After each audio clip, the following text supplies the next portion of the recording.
Hello दोस्तों, मैं प्रशांत शर्मा आप सभी का स्वागत करता हूं आपके YouTube channel PK math academy पर। कैसे हैं आप सभी लोग? उम्मीद करता हूं सब अच्छे होंगे, स्वस्थ होंगे, लाजवाब होंगे। आज हम लेकर आए हैं फिर से आपके लिए रेलवे के सभी एग्जाम के लिए प्रीवियस ईयर क्वेश्चन। सभी सवाल आपके भिन्न भिन्न एग्जाम रेलवे में आए हुए क्वेश्चन है, चाहे वो आपका रेलवे एनटीपीसी हो, ग्रुप डी हो या एलपी एग्जाम हो। कोई भी एग्जाम हो आपका रेलवे का, सभी के लिए बहुत ही महत्वपूर्ण रहने वाले हैं ये सभी क्वेश्चन। तो ध्यान से कीजिएगा। जो बच्चा नया आया है उन बच्चों से विनती है 100 करके चैनल को सब्सक्राइब करें और बेल की घंटी को प्रेस करें, जिससे कि आप सभी को हमारी आने वाले सभी वीडियो की इन्फॉर्मेशन समय से मिलती रहे। वीडियो यदि अच्छी लगे वीडियो को लाइक कीजिएगा, शेयर कीजिएगा और कमेंट बॉक्स में हमें बताइएगा कि आज की वीडियो आपको कैसी लगी। तो करते हैं भाई आज का पहला सवाल। सवाल में कहा गया भाई बड़ा ब्रैकेट 900 भाग छोटा ब्रैकेट 11 गुणा 12 भाग 4 गुणा 3 माइनस 98 और इसका पूरे का होल स्क्वायर का मान ज्ञात कीजिए। तो कैसे करेंगे? पहले हम करेंगे छोटे वाले ब्रैकेट को हल। तो 4 तिया 12, जब 12 को 4 से भाग देंगे क्या आएगा? 3। 4 तिया 12, 4 तिया 12, 3 तिया 9 और 11 नम 99। 99 में से 98 गया, क्या बचेगा? 1। इस सारी की वैल्यू क्या आ गया आपकी भाई? 1। 1 का स्क्वायर होता है 1, 1 का स्क्वायर 1। तो 900 भाग 1, जब 900 को हम 1 से भाग देंगे तो क्या आएगा आपका आंसर? 900। 900 होगा इसका भाई सही आंसर। ऑप्शन नंबर ए होगा इसका राइट आंसर। ठीक है भाई, करते हैं भाई सवाल।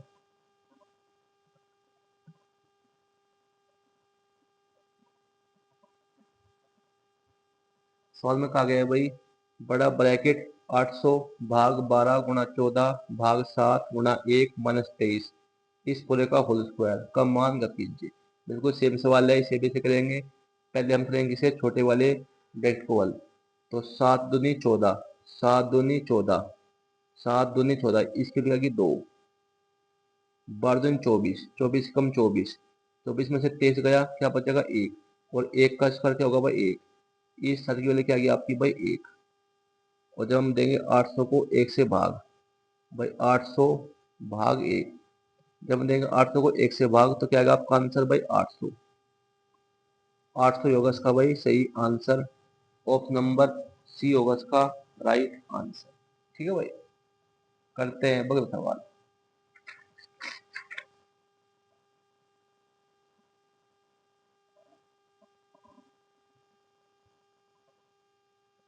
सवाल में कहा गया है भाई 100 और 200 के बीच 7 के कितने गुणज है? 100 और 200 के बीच 7 के कितने गुणज है? बहुत ही बड़ा सवाल है भाई, मोस्ट मोस्ट इम्पोर्टेंट। जब भी आपको इस टाइप का सवाल एग्जाम में दिख जाए, क्या करना है आपको? पहले हम इसको इससे भाग, 200 को देंगे 7 से भाग, फिर देंगे हम 100 को 7 से भाग, कर देंगे माइनस, करो भाग भाई। 7 दूनी 7 दूनी 14, 20 में से 14 गया 6, काट ली 0 भाई। 7 56, जगह 28 बार, माइनस यह कितनी बार? 14 7 98, कितनी बच जाएगा ये? 14 बार। तो 28 में से 14 गया 14, तो 14 होगा भाई इसका सही आंसर। यानी कि 100 और 200 के बीच 7 के 14 गुणज हो गए। कितने होंगे गुणज भाई? 14 गुणज। तो ऑप्शन नंबर बी होगा इसका राइट आंसर। करते हैं भाई इसी टाइप का एक और सवाल। और ये सवाल सभी आपके भिन्न भिन्न रेलवे एग्जाम में पूछे गए हैं, चाहे वो आपका रेलवे एनटीपीसी हो, ग्रुप डी हो, एलपी हो।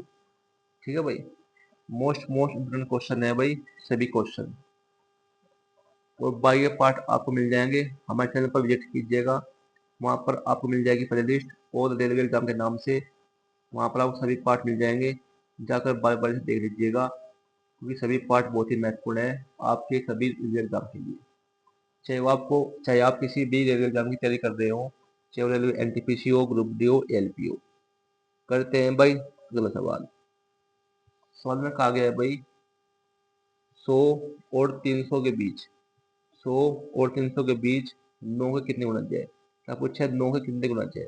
तो क्या करेंगे, पहले देंगे हम, देंगे 300 को 9 से भाग, फिर देंगे हम 100 से 9 से भाग, और कर देंगे क्या इसको माइनस, अंतर कर देंगे।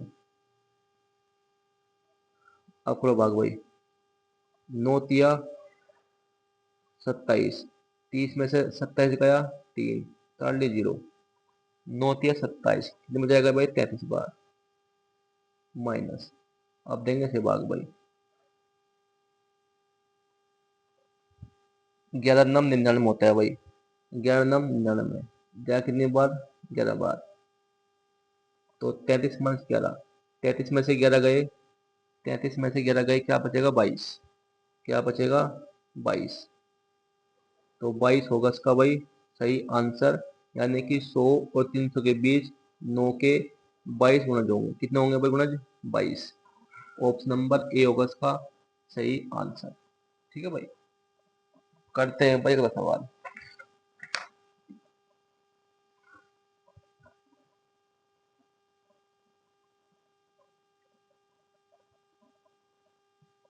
सवाल में कहा गया है भाई, एक कार दिल्ली से भोपाल 70 किलोमीटर प्रति घंटा की चाल से जाती है और 80 किलोमीटर प्रति घंटे की चाल से वापस लौटती है।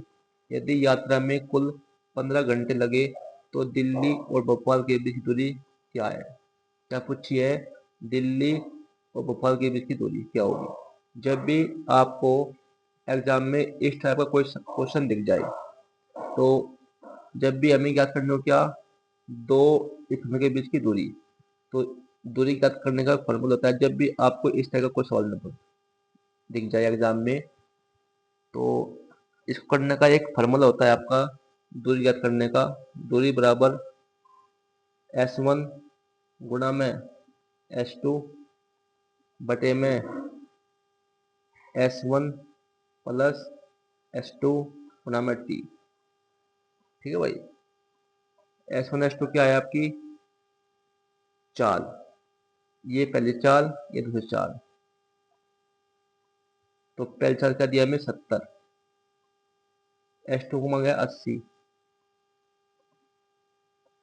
अब कर देंगे, दो चालों को जोड़ देंगे, 80 और 70, 80 और 70 कितने होगा 150। और समय क्या दिया है भाई 15 घंटे। एक जीरो से एक जीरो खत्म, 15 से 15 काट दिया। आप करो 70 गुणा 8, 8 7 56, यानी कि 560, 560 किलोमीटर आगे क्या भाई दूरी। ये होगा सवाल का सही आंसर। ऑप्शन नंबर बी होगा इसका राइट आंसर। ठीक है भाई, ये सवाल बहुत ही इंपॉर्टेंट है भाई, आप एग्जाम को देखते हुए, चाहे वो आपका रेलवे का कोई भी एग्जाम हो, मोस्ट मोस्ट इंपॉर्टेंट है। करते हैं भाई इसी टाइप का एक और सवाल।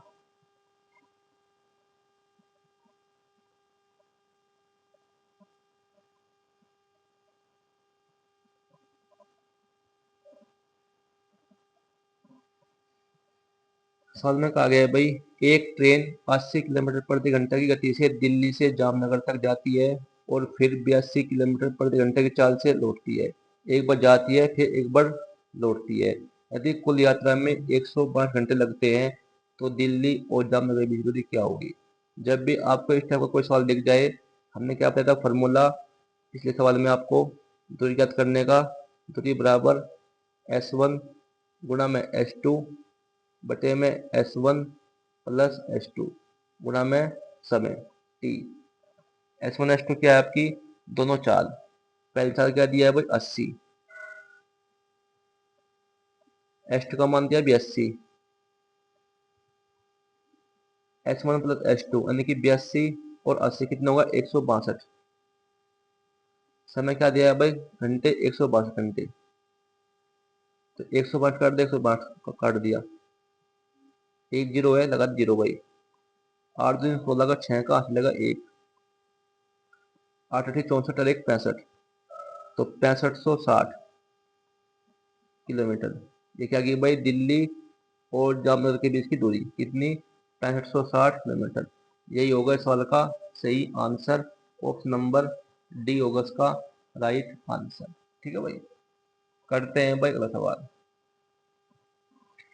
भाई वीडियो अच्छी लग रही हो वीडियो को लाइक कीजिएगा, ज़्यादा शेयर कीजिएगा अपने भाइयों मित्रों में जो भी तैयारी कर रहा है रेलवे एग्जाम की, चाहे वो कोई भी एग्जाम हो आपका रेलवे का। क्वेश्चन में कहा गया है भाई, यदि a प्लस बी बराबर 4, ए बी बराबर 6, तो a की पावर 3 प्लस बी की पावर 3 का मान क्या होगा। a प्लस बी का मान 4 दिया है, ए बी बराबर 6 दिया है। अगर यहाँ पर हम कोई वैल्यू करें पुटिंग पुटिंग वैल्यू करके देखते हैं क्या आंसर आता है भाई। ए बी बराबर 6 दिया है। अब a और b की ऐसी वैल्यू सोचो जो गुणा करके 6 आ जाए। तो 3 दूनी 6, 3 दूनी 6, ए का मान 3, बी का मान 2, ए का मान 3, बी का मान 2। अगर ये 3 2 इसमें रख दे, मेरे दो 5, यहाँ क्या है 4, यहाँ 5 आएगा जोड़कर, लेकिन यहाँ क्या 4 है। तो वैल्यू पुटिंग से ये क्वेश्चन नहीं होगा। तो कैसे करेंगे, इसमें लगाएंगे क्या, हम फॉर्मूला लगाएंगे। क्या लगाएंगे भाई, फॉर्मूला। हमें क्या देखा था भाई, a प्लस बी बराबर 4 दिया है। अब क्या करेंगे हम, दोनों और का करेंगे क्या, हम क्यूब। दोनों और का क्या करेंगे हम, क्यूब। तो a प्लस बी का क्यूब कर देंगे और 4 का क्यूब कर देंगे। करो भाई, a प्लस बी का क्यूब क्या होता है, इसका फार्मूला a की पावर 3 प्लस बी की पावर 3 प्लस 3ab, और ब्रैकेट में क्या होगा भाई, a प्लस बी बराबर 4 का क्यूब क्या होता है भाई, 64। हमें ज्ञात करना है क्या है, a की पावर 3 प्लस बी की पावर 3 का मान। तो इसे मान लिया हमने क्या भाई, x मान लिया। इसे मान लिया हमने x, यानी कि हमें x का मान ज्ञात करना है। तो x प्लस ए बी का मान दिया 6, 3 गुना 6, 6 3 18। ए प्लस बी का मान क्या दिया है भाई, 4, 18 गुना 4 बराबर 64। 18 चौक 18 चौक 72। भाई इसकी वैल्यू क्या गया आपकी 72। जब 72 को लेकर जाएंगे इधर, तो क्या हो जाएगा माइनस। तो 64 माइनस का 72, यहाँ से एक्स वन क्या आ गया आपका भाई, माइनस का 8। ये होगा भाई सवाल का सही आंसर, यानी कि ए की 3 प्लस बी की 3 की वैल्यू क्या आ गया आपकी, माइनस का 8। यही होगा इस सवाल का सही आंसर। ऑप्शन नंबर बी होगा इसका राइट आंसर। ठीक है भाई, करते हैं भाई इसी टाइप का एक और क्वेश्चन।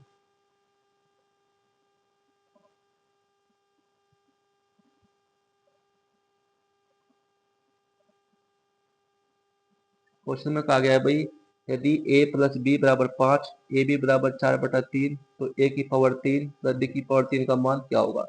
इसमें भी हम लगाएंगे क्या फॉर्मूला। क्या करेंगे, हमें क्या दिया भाई, ए प्लस बी के बराबर 5। हमें क्या दिया भाई, ए प्लस बी बराबर 5। तो क्या करेंगे, दोनों ओर का क्या करेंगे हम, क्यूब। दोनों ओर का क्या करेंगे हम, क्यूब। तो यानी कि a प्लस बी का क्यूब कर देंगे और 5 का क्यूब कर देंगे। तो क्या बन जाएगा भाई, a प्लस बी का क्यूब का फॉर्मूला क्या होता है भाई, a की पावर 3 प्लस बी की पावर 3 प्लस 3ab, और ब्रैकेट में क्या आ जाएगा भाई, a प्लस बी। 5 का क्यूब क्या होता है, 125। हमें याद करना है क्या है, a की पावर 3 प्लस बी की पावर 3 का मान। इसे मान लिया हमने क्या भाई, x। इसे मान लिया हमने x है भाई। ए बी का मान दिया 4/3, तो 3 गुणा में 4/3। ए प्लस बी का मान दिया कितना, 5। भाई ए प्लस बी का मान 5 है, गुणा में 5 बराबर में 125।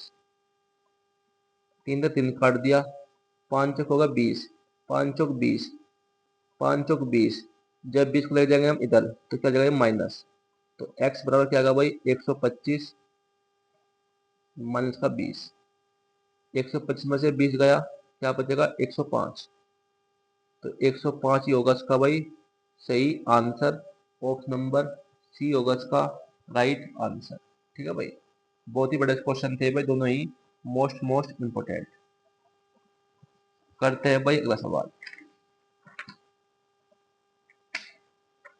आपके रेलवे एग्जाम में एडवांस मैथ से भी पूछे जाते हैं कुछ क्वेश्चन, उन्हीं को ही हम कवर करा रहे हैं आपको, जिससे कि आपको रेलवे एग्जाम में कोई दिक्कत ना हो। क्वेश्चन में कहा गया है भाई, बिंदु ए 5,8 तथा बिंदु बी 9 और 11 के बीच की दूरी क्या होगी। बहुत ही बड़ा क्वेश्चन है। ये क्वेश्चन है आपका भाई कोऑर्डिनेट ज्योमेट्री का। ये भी आपके एग्जाम में पूछी जाती है, एनटीपीसी और ग्रुप डी में भी और एएलपी एग्जाम में भी। जब भी हमें दो बिंदुओं के बीच की दूरी ज्ञात करनी हो, जब भी हमें दो बिंदुओं की बीच की दूरी ज्ञात करनी हो तो क्या करेंगे, इसका एक फॉर्मूला होता है आपका बीच की दूरी ज्ञात करने का। बीच की दूरी क्या होती है भाई, ए बी। ए बी क्या है, बीच की दूरी। बीच की दूरी ज्ञात करने का फॉर्मूला होता है आपका अंडर रूट में x1 माइनस का x2 का whole square plus y1 minus y2 का होल स्क्वायर। ये क्या है आपका x1, ये y1, ये x2, ये y2। तो x तो अंडर रूट में x1 माइनस x2 का होल स्क्वायर। x1 का मान क्या है 5, x2 का मान क्या है 9। तो 5 में से 9 गया, क्या बचेगा भाई, 5 में से 9 गया कितना 4, क्या बचेगा -4। -4 का स्क्वायर क्या होता है 16। तो इसके लिए क्या गया 16 plus y1 minus y2। y1 का मान क्या है 8, y2 का मान क्या है 11। तो 8 माइनस 11 क्या बचेगा -3। -3 का होल स्क्वायर क्या होगा 9। तो 16 प्लस 9, 16 और 9 कितना 25। 25 किसका होता है वर्गमूल 5 का। तो 5 यूनिट। ये क्या गई भाई, दो बिंदुओं के बीच की दूरी कितनी, 5 यूनिट। ऑप्शन नंबर सी होगा इसका सही आंसर। ठीक है भाई। करते हैं भाई इसी टाइप का एक और क्वेश्चन। सभी क्वेश्चन बहुत ही इंपॉर्टेंट है भाई आपके रेलवे एग्जाम के लिए, चाहे वो कोई भी एग्जाम हो आपका रेलवे का, सभी के लिए बहुत ही महत्वपूर्ण है सभी सवाल। क्वेश्चन में कहा गया है भाई, वो बाकी पार्ट आपको मिल जाएंगे हमारे चैनल पर वेट कीजिएगा। वहां पर आपको मिल जाएगी प्लेलिस्ट और रेलवे एग्जाम के नाम से सभी पार्ट मिल जाएंगे आपको। जाकर बारी बारी से देख लीजिएगा कि सभी पार्ट में ये भी क्वेश्चन है, सभी क्वेश्चन प्रीवियस ईयर क्वेश्चन है, आपके भिन्न भिन्न रेलवे एग्जाम में पूछे गए हैं, एनटीपीसी ग्रुप डी और एलपी एग्जाम में। तो करते हैं भाई वह सवाल। बिंदु ए 1 2, बिंदु बी -4 -10 के बीच की दूरी क्या होगी। सेम क्वेश्चन है। ये क्या आपका भाई x1, ये आपका y1, ये आपका x2, ये आपका y2। तो बीच की दूरी ज्ञात करने का फॉर्मूला होता है आपका दो बिंदुओं की वर्गमूल में x1 माइनस का x2 का होल स्क्वायर प्लस में y1 माइनस का y2 का होल स्क्वायर। x1 मान क्या दिया 1 और x2 मान क्या दिया -4। तो 1 -4, जब आप एक में से करेंगे क्या, -4 करेंगे। जब आप करेंगे एक में से -4 माइनस करेंगे तो माइनस माइनस कर देगा प्लस। तो 1 और 4 करेगा 5, 1 4 करेगा 5, 5 का स्क्वायर कर देगा 25, 25। भाई 1 -4 दिया है, माइनस माइनस करेगा प्लस। तो 4 1 5, 5 का square 25। y1 minus y2, y1 मान क्या दिया 2, y2 का मान -10, माइनस माइनस प्लस हो जाएगा 10 और 2 12। 12 का स्क्वायर क्या होता है भाई 144। तो 25 और 144 कितना होगा भाई 169। 169 किसका होता है भाई वर्गमूल 13 का। तो 13 यूनिट। ये होगा भाई सवाल का सही आंसर। ऑप्शन नंबर डी होगा इसका सही आंसर। ठीक है भाई। तो भाई आज के लिए इतना ही। वीडियो यदि अच्छी लगी हो वीडियो को ज़्यादा शेयर कीजिएगा, और हमें कमेंट बॉक्स में बताइएगा कि आज की वीडियो और कैसी लगी आपको। तो मिलते हैं आपसे कल एक ऐसी वीडियो लेकर, ऐसे ही क्वेश्चन लेकर। तब तक के लिए आपका बहुत बहुत धन्यवाद।